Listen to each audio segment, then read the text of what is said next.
Well, folks, it appears we've been getting it wrong for centuries. There are not two genders, but an infinite spectrum. Who knew?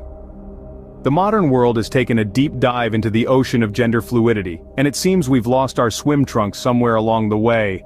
It's a bit like ordering a coffee these days. Do you want a latte, a cappuccino, an espresso, a macchiato, or maybe just a plain old cup of joe? The barista, I mean society, is waiting for your order, and you better get it right.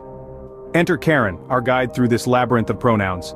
She's like a GPS system, but for gender identities. And just like your car's GPS, she won't hesitate to recalculate your route if you take a wrong turn. Oh, you thought he and she were enough? Sorry, my friend, but you're about as outdated as a flip phone. In Karen's world, there's not just black and white, or male and female. Oh no, there's a rainbow of options. It's like stepping into a candy store, but instead of choosing between chocolate and gummies, you're choosing between Z, here, I, M, and many more. It's a veritable smorgasbord of identity, but here's the kicker. It's not just about picking your pronoun like you'd pick your favorite flavor of ice cream, it's about everyone else remembering it too. If you slip up, Karen is there, ready to pounce like a cat on a laser pointer. She'll correct you faster than you can say gender-neutral bathroom. Now, don't get me wrong, it's great that we're breaking down barriers and promoting inclusivity, but sometimes it feels like we're chasing our tails in a never-ending game of identity cat and mouse. It's like trying to keep up with the latest iPhone model, but instead of a phone, it's your gender pronoun, and instead of Apple, it's Karen.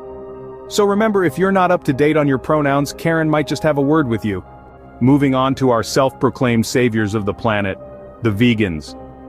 They're not just saving animals, they're judging you for not doing so. In this grand spectacle of life, we've got the vegans, those champions of the animal kingdom, those warriors against the tyranny of the meat industry.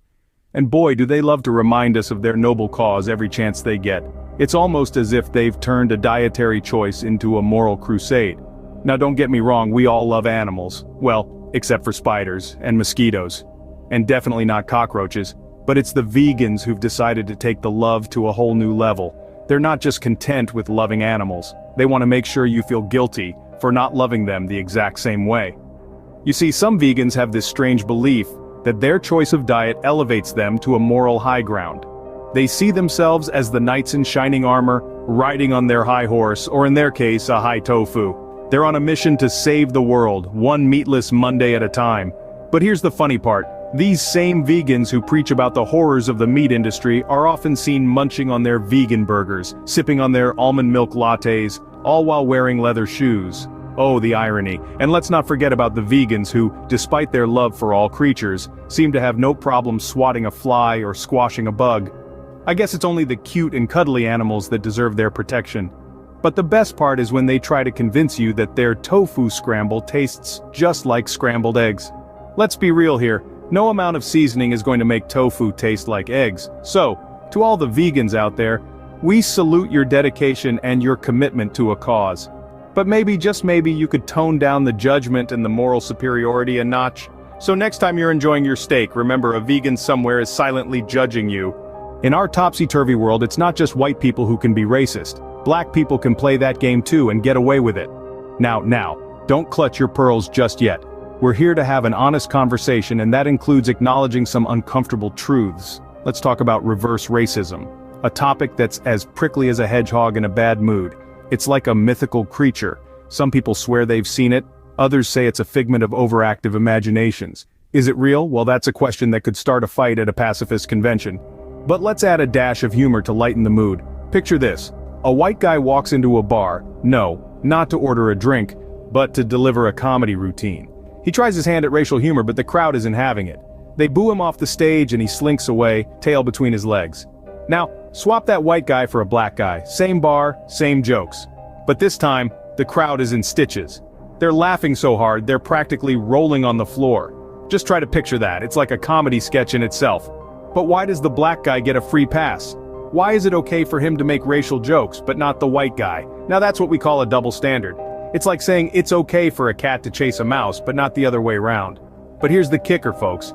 It's not just about humor, it's about our society, and how we've twisted ourselves into pretzels trying to be politically correct.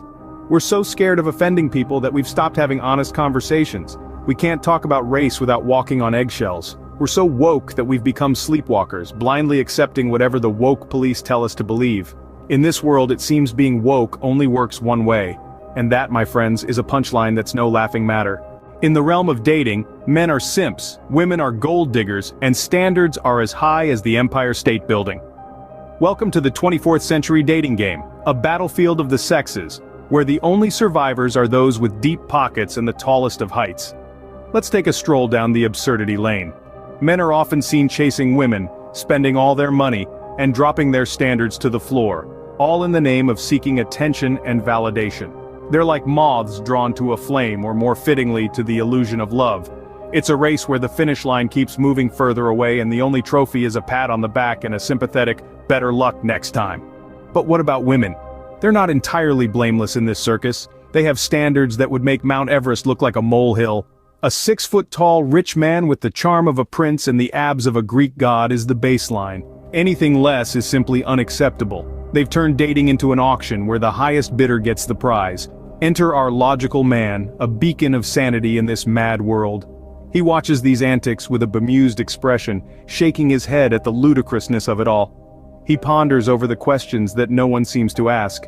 Why are we so obsessed with materialistic things? Why have we turned love into a commodity, something to be bought and sold? But alas, his voice is a whisper in a storm, lost amidst the chaos and the noise. He yearns for simpler times when love was about connection and understanding, not bank balances and height charts. In this grand spectacle of the dating game, we've lost sight of what truly matters. The pursuit of love has turned into a pursuit of wealth and status, a race where the only winners are those who refuse to participate. Love is blind, but apparently it also requires a 6-figure salary and a height of 6 feet. So, here's a question for you. In this game of love, are we all just players, or are we the pawns? In this world, morals and values have taken a backseat to fame, money, and the endless pursuit of status. It's like we're all aboard the materialistic express, destination, insanity. Buckle up, folks, because this train is showing no signs of slowing down. Once upon a time, people were respected for their character, their integrity, their kindness. Today, respect is measured in dollar signs and Instagram followers. What a time to be alive, huh? And who can we thank for this delightful shift in perspective? Well, let's take a moment to appreciate our governments, the puppet masters behind this grand charade. By fostering a culture of consumerism and mindless obedience, they've turned us into mindless sheep, grazing on the grass of materialism. Bah, anyone? The saddest part is we've all bought into it. We're all chasing the carrot at the end of the stick, running on this endless treadmill of desire. We've traded our souls for shiny new smartphones, our values for designer labels. We've become so obsessed with appearing successful that we've forgotten what it means to be fulfilled. But don't worry, there's always a silver lining. In our case, it's the absurdity of it all. It's so ridiculous, it's laughable. We're living in a world where people will do anything for a blue tick next to their name, where selling your dignity on a reality TV show is considered a viable career path, where influencer is a job title. It's a mad, mad world, my friends, and we're all mad here. It's ironic, isn't it? We've become so advanced, so civilized, yet we've lost sight of the basics. Honesty, respect, kindness, these used to be the pillars of society. Now they're just footnotes in the grand narrative of progress. So here we are in a world where people sell their souls for a slice of fame and a wad of cash. Makes you miss the good old days, doesn't it?